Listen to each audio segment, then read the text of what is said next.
ജീവിതത്തിൽ നിങ്ങൾ പ്രിയതരമെന്ന് കരുതുന്ന ഏതും സമ്പത്തോ ആരോഗ്യമോ ശക്തിയോ പദവിയോ നഷ്ടപ്പെട്ടാലും അത് ഒരു യഥാർത്ഥ നഷ്ടമല്ല. എന്നാൽ വിശ്വാസം നഷ്ടപ്പെട്ടാൽ അത് ഭീമമായ ഒരു ദുരന്തമായിരിക്കും. ലൗകികമായ സകല നേട്ടങ്ങളെക്കാളും വിലപ്പെട്ടതാണ് വിശ്വാസം. എവിടെ വിശ്വാസം പുലരുന്നുവോ അവിടെ ഈശ്വര സാന്നിധ്യവും കാരുണ്യവും ശക്തിയും വന്നുചേരും. ചരണം ശരണം രമാംബികേ, ചരണം ശരണം ത്രയംബകേ. ജയ് മാത. രമാശക്തി മിഷൻ, ശക്തിനഗർ, മംഗലാപുരം. ലഘുലേഖ 67. 1974 ഓഗസ്റ്റ് മാസം 15-ാം തീയതി നടന്ന വിശേഷ പരിപാടികൾക്കുൾപ്പെടെ അമ്മയുടെ പ്രഭാഷണത്തിൻ്റെ പ്രശസ്ത ഭാഗങ്ങൾ ലഘുലേഖ രൂപത്തിൽ അവതരിപ്പിക്കുന്നു. ബുള്ളറ്റിൻ 67 തീർച്ചയായും എല്ലാവരും കേട്ടിരിക്കണം. എന്തെന്നാൽ നമ്മൾ അറിയേണ്ട കാര്യങ്ങൾ, പാലിക്കേണ്ട പല കാര്യങ്ങളും, നമ്മൾക്ക് ജീവിതത്തിൽ വരാവുന്ന വിപത്തുക്കളെല്ലാം അമ്മ മുൻകൂട്ടി കണ്ട് പറയുന്നത് തീർച്ചയായും എല്ലാവരും കേട്ടിരിക്കണം. കൂടാതെ ഒരു ഗൃഹസ്ഥാശ്രമി എന്താണ് പ്രാർത്ഥിക്കേണ്ടത്, ചുമതലകൾ എന്താണ് എന്ന് അമ്മ ഇതിൽ പറഞ്ഞു തരുന്നുണ്ട്. മുഴുവനും കേൾക്കുക. എല്ലാവർക്കും അമ്മയുടെ അനുഗ്രഹം കിട്ടട്ടെ. പ്രശാന്തമായ യോഗാവസ്ഥയിൽ സുപരിചിതമായ ചമ്രം പടിഞ്ഞുള്ള വടിവിൽ സർവമംഗളയായ അമ്മ ഗംഭീരമായ മൗനത്തിൻ്റെ പ്രതീകമായി വിരാജിച്ചു. തുടർന്ന് ആ നളിന ലോചനങ്ങൾ ഉന്മീലിതങ്ങളാവുകയും ഏവരിലും സ്വാത്മവിശ്വാസവും പ്രണാമാദികളുടെ അംഗീകാരവും കാരുണ്യവും നൽകുന്ന കൃപാകടാക്ഷം ചൊരിഞ്ഞ് അനുഗ്രഹിക്കുകയും ചെയ്തു. എല്ലാവരെയും വിസ്മരിപ്പിക്കുമാറ് അമ്മ ഇംഗ്ലീഷിലാണ് പ്രഭാഷണം ആരംഭിച്ചത്. സാധാരണമായ രീതിയിലും സംഭാഷണ ശൈലിയിലുമായിരുന്നു തുടങ്ങിയത് എങ്കിലും അചിരേണ തീവ്രതയാർന്ന ഏതാണ്ട് 1 മണിക്കൂറിലധികം ഇടതടവില്ലാതെ നീണ്ടുനിന്ന ഒരു വാക്പ്രവാഹമായി അത് രൂപം കൊണ്ടു. ഭാഷ ലളിതവും ആവിഷ്കരണം അസാധാരണവുമാമിതം സുഗ്രഹവുമായിരുന്നു. വാക്കുകൾക്ക് ഉൾക്കൊള്ളാൻ കഴിയാത്ത ആശയങ്ങളെ അമ്മയുടെ ഭാവങ്ങളും ആംഗ്യങ്ങളും വ്യക്തമാക്കി പ്രകാശിപ്പിച്ചിരുന്നു. ഇംഗ്ലീഷ് ഭാഷ വശമില്ലാത്തവർക്ക് പോലും അമ്മയുടെ ജ്ഞാനസമ്പുഷ്ടമായ പ്രബോധനം ഗ്രഹിക്കാൻ കഴിഞ്ഞു. അമ്മ തുടർന്നു, ജീവിത വിജയം നേടാനും ആത്മാന്വേഷണത്തിൽ പുരോഗതി സമ്പാദിക്കാനും ശിക്ഷണം അനുപേക്ഷണീയമാണ്. ശിക്ഷണം 2 തരമുണ്ട്: ബാഹ്യശിക്ഷണവും ആന്തരിക ശിക്ഷണവും. നിങ്ങൾ ആന്തരികമായി സുശിക്ഷിതരായാൽ ബാഹ്യജീവിതവും ശിക്ഷണവിധേയമായിക്കൊള്ളും. ചിലർ ബാഹ്യശിക്ഷണം ശ്രദ്ധാപൂർവം ആചരിക്കും, പക്ഷേ ആന്തരിക ശിക്ഷണത്തിൽ ശ്രദ്ധാലുക്കളായിരിക്കില്ല. നിങ്ങളുടെ വ്യക്തിത്വത്തിന് പൂർണ്ണത ലഭിക്കാൻ ബാഹ്യശിക്ഷണമെന്ന പോലെ ആന്തരിക ശിക്ഷണവും കൂടിയേ തീരൂ. മനസ്സിൻ്റെ ശിക്ഷണമാണ് ആന്തരിക ശിക്ഷണം. ഈ ശിക്ഷണം വഴിയാണ് മനസ്സിന് നിഷ്കളങ്കതയും പരിവർത്തനവും വന്നുചേരുന്നത്. മാനസിക ശിക്ഷണം ലഭിക്കുന്നതിന് ആധ്യാത്മിക ആസക്തി അനുപേക്ഷണീയമാണ്. ആന്തരിക ശിക്ഷണത്തിനുള്ള രീതികളെയും മാർഗങ്ങളെയും യോഗ പരിശീലനം എന്നും പറയപ്പെടുന്നു. യോഗപ്രക്രിയ ആന്തരികമാണ്. നിങ്ങൾ സ്വന്തം ആത്മസത്തയുടെ ആഴങ്ങളിലേക്ക് ഇറങ്ങിച്ചെല്ലണം. പ്രജ്ഞയെ അന്തർമുഖമാക്കണം. ആത്മപരിശോധനയിലും ധ്യാനത്തിലും വൈദഗ്ധ്യം നേടണം. എന്നാൽ മാത്രമേ ഈശ്വര സായുജ്യം എന്ന യോഗ ശൃംഗത്തിലേക്ക് നിങ്ങൾക്ക് പുരോഗമിക്കാൻ കഴിയൂ. കേവലം ശാസ്ത്ര പഠനം കൊണ്ട് യോഗാവസ്ഥ സ്വായത്തമാക്കില്ല. ബാഹ്യവും ആന്തരികവുമായ ശിക്ഷണങ്ങൾക്ക് മാത്രമേ മനസ്സിനെ വിശുദ്ധമാക്കാനും വികാരങ്ങളെ വിമലീകരിക്കാനും പ്രജ്ഞയെ ജ്ഞാനോദ്ദീപ്തമാക്കാനും സാധിക്കുകയുള്ളൂ. ഈശ്വരനുമായി അതീന്ദ്രിയ സമ്പർക്കവും ആന്തരികവുമായ ആശയവിനിമയവും സാധിക്കുന്നതെങ്ങനെ എന്നതാണ് ആധ്യാത്മിക ജീവിതത്തിലെ പ്രശ്നം. ഒരിക്കൽ ഈശ്വര സമ്പർക്കം സ്ഥാപിച്ചു എന്ന് വരട്ടെ, പിന്നെ നിങ്ങൾ ഈശ്വരനാൽ നയിക്കപ്പെടുന്ന മാർഗത്തിൽ തന്നെ സഞ്ചരിക്കും. അപ്പോൾ ആശയവിനിമയത്തിൻ്റെ മണ്ഡലത്തിലേക്ക് ഉയരാനും നിങ്ങൾക്ക് കഴിയും. അതായത് ഈശ്വരജ്ഞാനം നേടണമെങ്കിൽ നിങ്ങൾ വിനയവും സാൻമാർഗിക ശുദ്ധിയും സദ്ഗുണസമ്പന്നമായ സ്വഭാവവും ഉണ്ടായിരിക്കണം. ഭദ്രമായ സാൻമാർഗിക സ്വഭാവമില്ലാതെ ഒരുവന് ഈശ്വര ദർശനം ലഭിക്കില്ല. മായാമോഹിതർക്ക് ജ്ഞാനയോഗത്തെക്കുറിച്ച് തെറ്റായ ബോധമാണുള്ളത്. ശാസ്ത്രാഭ്യാസം കൊണ്ട് മാത്രമേ ജ്ഞാനസമ്പാദനം സാധ്യമാകുകയുള്ളൂ എന്ന് അവർ വിചാരിക്കുന്നു. ഇത് തെറ്റാണ്. ജ്ഞാനയോഗം പ്രാധാന്യേന അന്വേഷണത്തിൻ്റെയും ഗാഢചിന്തയുടെയും പ്രക്രിയയാണ്. ആ മാർഗം അവലംബിക്കുന്നവർക്ക് തീക്ഷ്ണമായ വിവേചന ശക്തി ഉണ്ടായിരിക്കണം. അയാൾ അന്തർമുഖത്തിലും മൗനത്തിലും രുചിക്കുന്നവനായിരിക്കണം. നിസ്സംഗനും തീവ്ര വൈരാഗിയുമാകണം.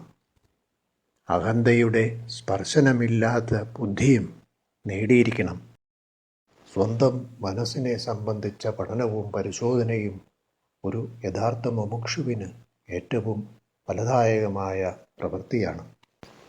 നിങ്ങളുടെ തെറ്റുകളും കുറ്റങ്ങളും കുറവുകളും സ്വയം മനസ്സിലാക്കി അവയെ ദൂരീകരിക്കണം. ആധ്യാത്മിക സാധനയുടെ ആദ്യത്തെ പടി ഇതാണ്. ഇപ്പോൾ നിങ്ങളുടെ ദൃഷ്ടി ബഹിർമുഖമാണ്.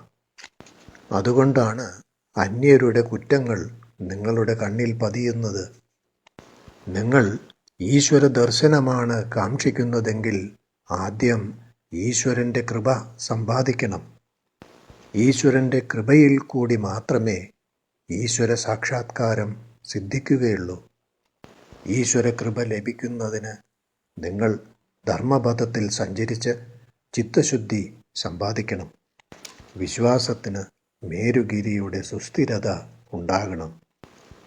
സമസ്ത ലോകവും പ്രതികൂലമായി പ്രവർത്തിച്ചാലും വിശ്വാസത്തിൽ ദൃഢത വന്ന ഒരുവൻ അചഞ്ചലനും നിർഭയനുമായി കഴിയും. ജീവിതത്തിലെ ഏത് പ്രതികൂല സാഹചര്യത്തെയും നേരിടാൻ തൻ്റെ ഇടം അവനുണ്ടായിരിക്കും.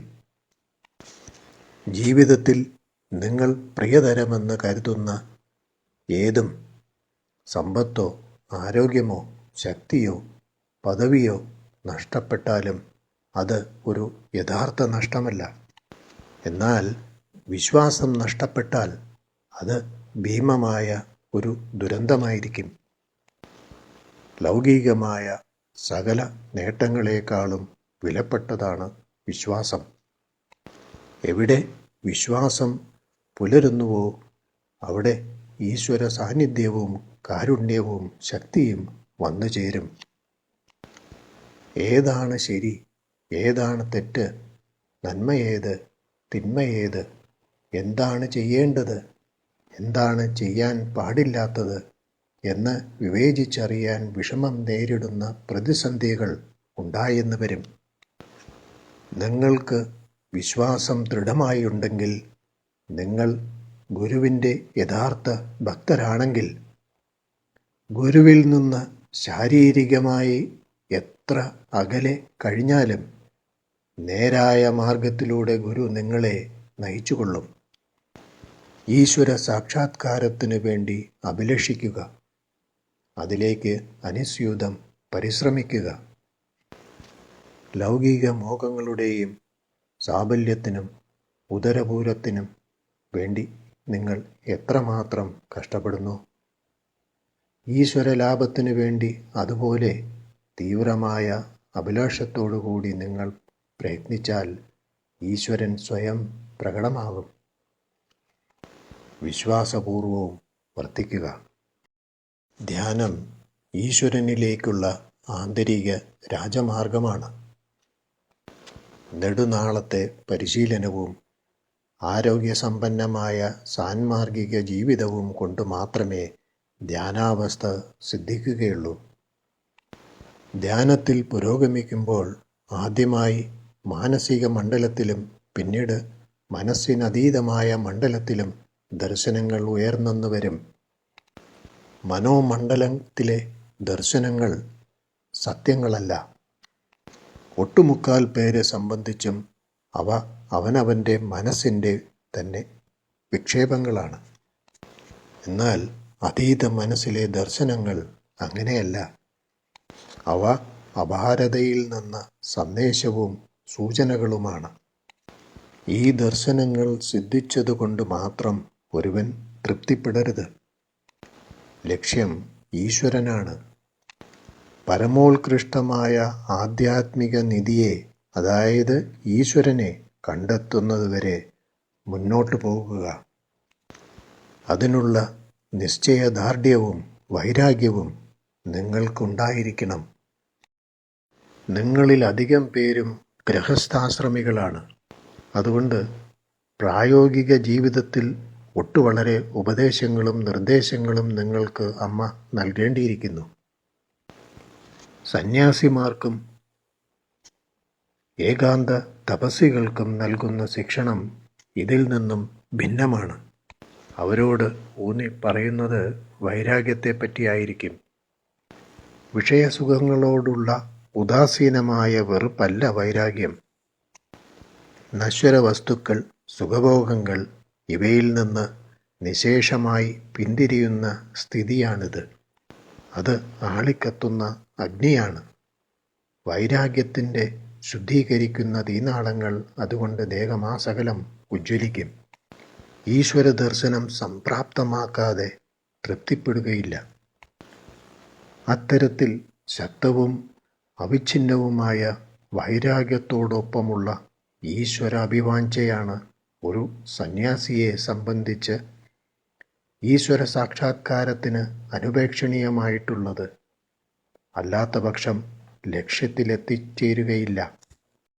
കടമകളും ചുമതലകളും സാമൂഹിക ധർമ്മങ്ങളുമുണ്ട്. അതുകൊണ്ട് അമ്മ നിങ്ങൾക്ക് ആരാധനയുടെയും ജ്ഞാനത്തിൻ്റെയും കർമ്മത്തിൻ്റെയും സമന്വയ മാർഗമാണ് നിർദ്ദേശിച്ചിട്ടുള്ളത്. ഈശ്വരഭക്തി, നാമജപം, കീർത്തനാലാപം, അർച്ചന മുതലായവയാണ് ആരാധനാമാർഗം.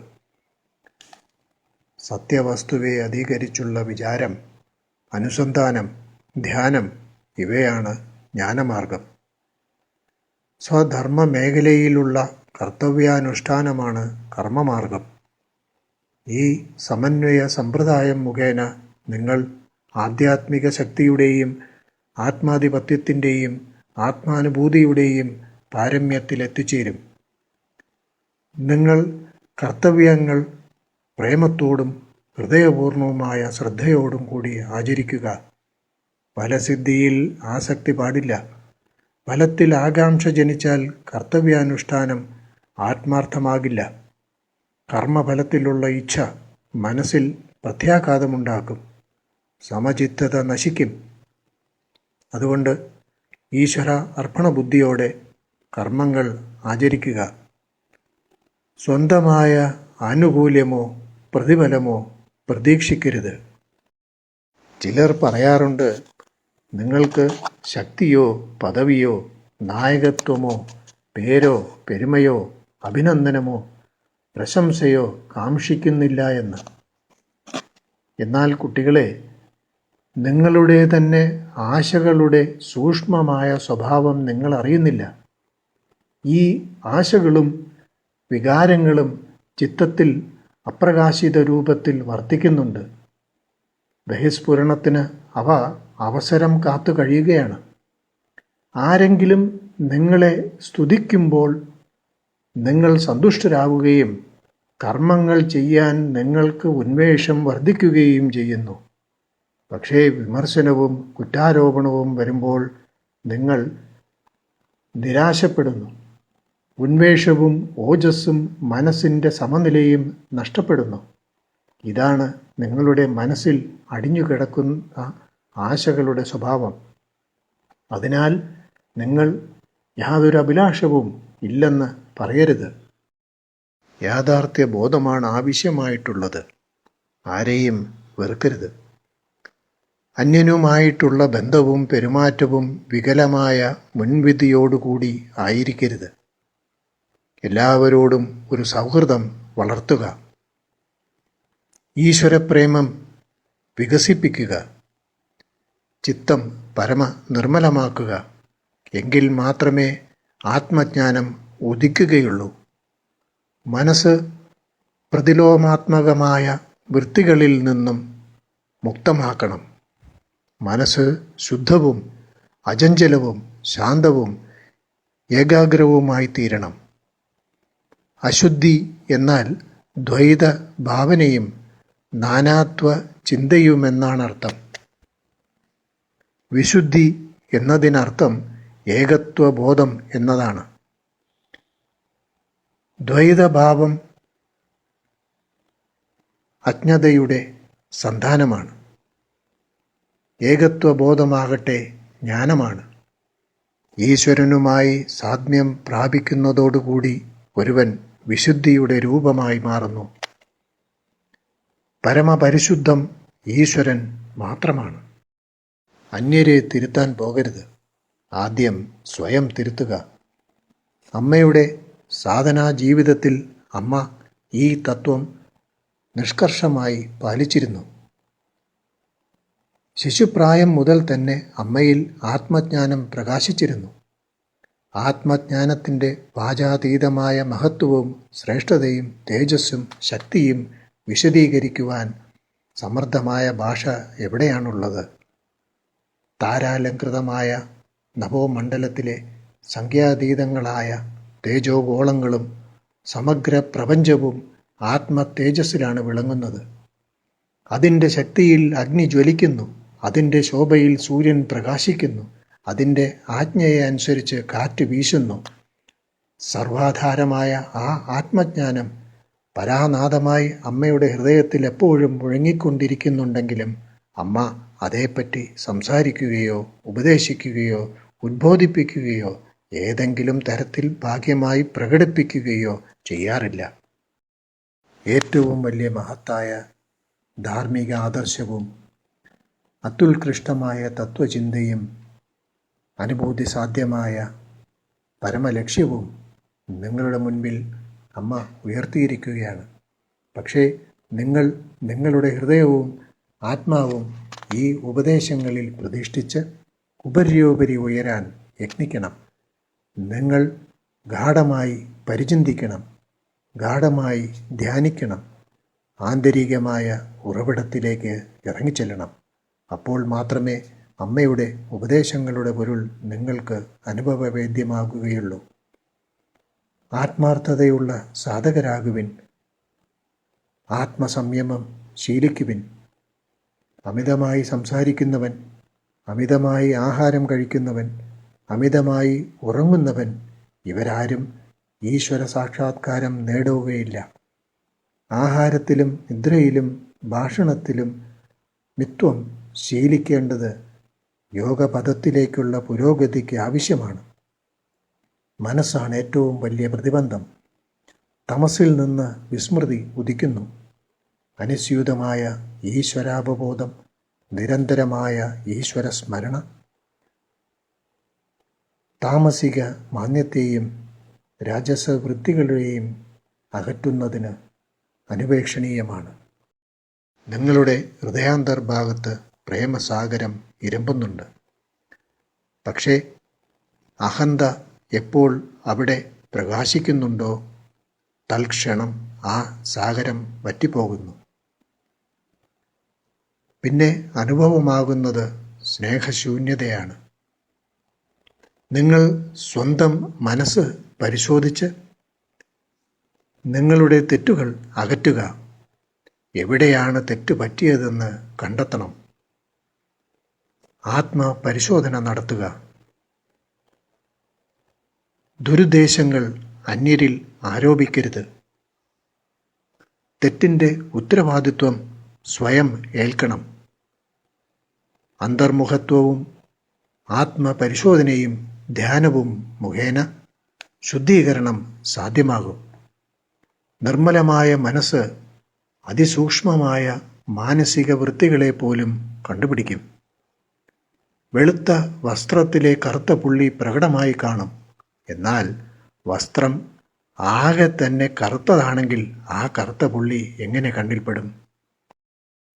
വ്യക്തിയുടെ എന്നല്ല, സമൂഹത്തിൻ്റെയും രാഷ്ട്രത്തിൻ്റെയും തന്നെ വിജയരഹസ്യം നിലകൊള്ളുന്നത് ആധ്യാത്മിക ശക്തിയാകുന്ന അടിത്തറയിലാണ്. പഴയ കാലങ്ങളിൽ രാജാവ് നന്മയുടെ ഉത്തമ മാതൃകയായിരുന്നു. അദ്ദേഹത്തിന് ഈശ്വരവിശ്വാസമുണ്ടായിരുന്നു. പ്രജകളെ സ്നേഹിച്ചിരുന്നു. അദ്ദേഹം സത്യസന്ധനും നീതിജ്ഞനും ഉദാരമതിയും അതേസമയം കുറ്റവാളികളെ ശിക്ഷിക്കുന്നതിൽ ദാക്ഷിണ്യമില്ലാത്തവനുമായിരുന്നു.